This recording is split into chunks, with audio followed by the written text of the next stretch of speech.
టెన్నీ quiet యొక్క referee hand signals referee hand signals అనేది ఏ విధంగా ఇవ్వడం జరుగుతుంది, ఒక్కొక్క మిస్టేక్ కి రిఫరీ అనేవాడు ఏ విధంగా హ్యాండ్ సిగ్నల్స్ అనేది ఇవ్వడం జరుగుతుంది ఒకసారి బాగా చూడండి. ఇమేజెస్ అనేది బాగా చూడండి. ఎస్, ఫస్ట్ది ప్లే క్వైట్ అంటారు. ప్లే క్వైట్ అంటే రిఫరీ అనేవాడు కమాండ్ ఇస్తాడు. ఏంటండి, ప్లే అని కమాండ్ ఇచ్చిన తర్వాత ఈ విధంగా రిఫరీ అని సిగ్నల్ ఇవ్వడం జరుగుతుంది. అంటే చెయ్యి పైకెత్తి ఒకేసారి కిందకి చూపిస్తాడు, చెయ్యి పైకెత్తి ఇలా చూపిస్తాడు. దాన్ని కమాండ్, ప్లే కమాండ్ అని అర్థము. దాంతో ఆ కమాండ్ తో క్వైట్ గేమ్ అనేది స్టార్ట్ అవుతుంది. ఓకే, నెక్స్ట్ సిగ్నల్ వచ్చేసరికి team winnowing the point. Team winnowing A point. Point వీళ్ళకి వచ్చింది ఏంటంటే ఇలా సిగ్నల్ చూపించడం జరుగుతుంది. ఎస్, ఇలా చూపిస్తాడు, వీళ్ళకి పాయింట్ అని అర్థము. అలాగే ఈ సైడ్ కోర్టులో పాయింట్ కావాలంటే ఈ విధంగా పాయింట్ చూపిస్తాడు. అలాగే ఈ సైడ్ కి పాయింట్ వచ్చిందంటే సో ఈ విధంగా చూపించడం జరుగుతుంది. నెక్స్ట్ వచ్చేసరికి చేంజ్ కోర్ట్. చేంజ్ కోర్ట్ అనేది ఈ విధంగా ఇమేజెస్ చూపించడం జరుగుతుంది. కోర్ట్ చేంజ్ అనేది ఈ విధంగా చూపించడం జరుగుతుంది. ఈ విధంగా ఉంటాడు కంప్లీట్ గా. కోర్ట్ చేంజ్ అనేసరికి చూడండి, బాగా గమనించండి. కోర్ట్ చేంజ్ ఈ విధంగా ఇమేజెస్ చూపించడం జరుగుతుంది. అలాగే time out. Time out time outs కి వచ్చేసరికి ఈ విధంగా చూపిస్తాడు. టైమ్ అవుట్ సిగ్నల్ అనేది ఈ విధంగా చూపించడం జరుగుతుంది. Next end of the set or match. End of the set or match అంటే కంప్లీట్ గా సెట్, మనకు 3 సెట్స్ ఉన్నాయి కదా, first set, second set, third set. ఆ ఫస్ట్ సెట్ కంప్లీట్ అయిపోయిన తర్వాత ఇలాగ సెట్ కంప్లీట్ అయిందని చెప్పేసి ఈ విధంగా సిగ్నల్ చూపించడం జరుగుతుంది. ఈ విధంగా సిగ్నల్స్ అనేది చూపించడం జరుగుతుంది. అదే విధంగా వార్నింగ్ పెనాల్టీ. వార్నింగ్ పెనాల్టీ అనేది ఇలా కార్డ్ చూపిస్తారు.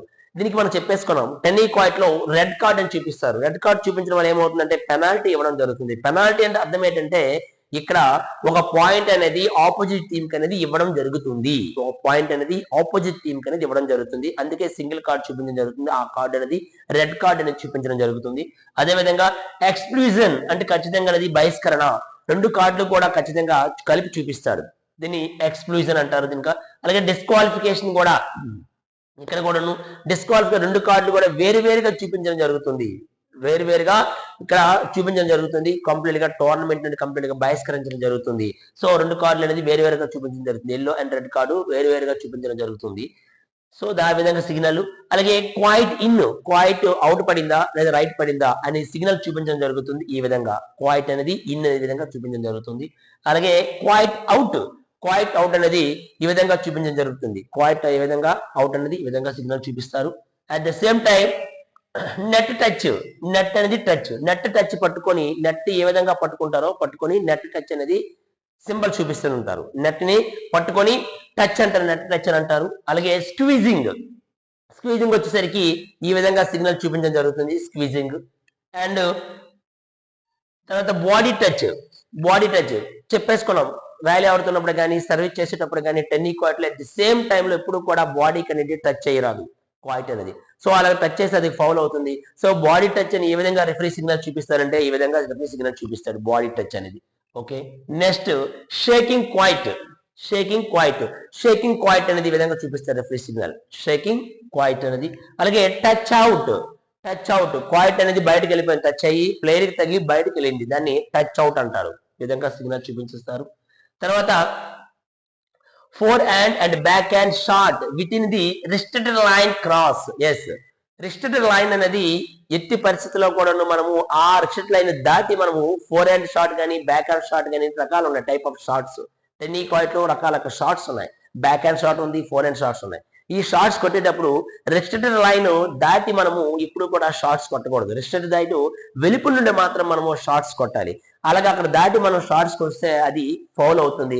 ఆ విధంగా ఫౌల్ అవడం వల్ల ఏ విధంగా సిగ్నల్ చూపిస్తాడు, ఈ విధంగా సిగ్నల్స్ అనేది చూపించడం జరుగుతుంది. ఈ విధంగా సిగ్నల్స్ అనేది చూపించడం జరుగుతుంది. దీని అర్థం ఏంటి, నువ్వు ఫోర్ హ్యాండ్ కానీ లేదా బ్యాక్ హ్యాండ్ షాట్ కానీ రిస్ట్రిక్టెడ్ ఏరియా లైన్ దాటి నువ్వు కొట్టావు కాబట్టి అది ఫౌల్ అని చెప్పడం జరుగుతుంది.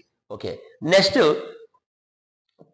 షేకింగ్ క్వాయిట్ అనేది ఈ విధంగా చూపిస్తాడు దాని signal. And jumping and stepping అనేది ఈ విధంగా సిగ్నల్ చూపిస్తాడు. Jumping and stepping.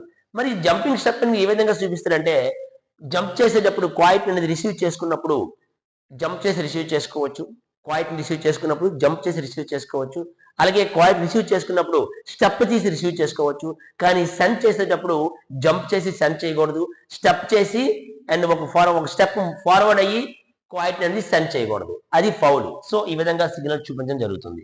అలాగే ఊబ్లింగ్లకి ఈ విధంగా సిగ్నల్ చూపిస్తే which of type of foul wobbling అనేది, ఈ ఊబ్లింగ్ అనేది చెయ్యి అనేది ఈ విధంగా పెట్టడం జరుగుతుంది, దీన్ని ఊబ్లింగ్ అంటారు.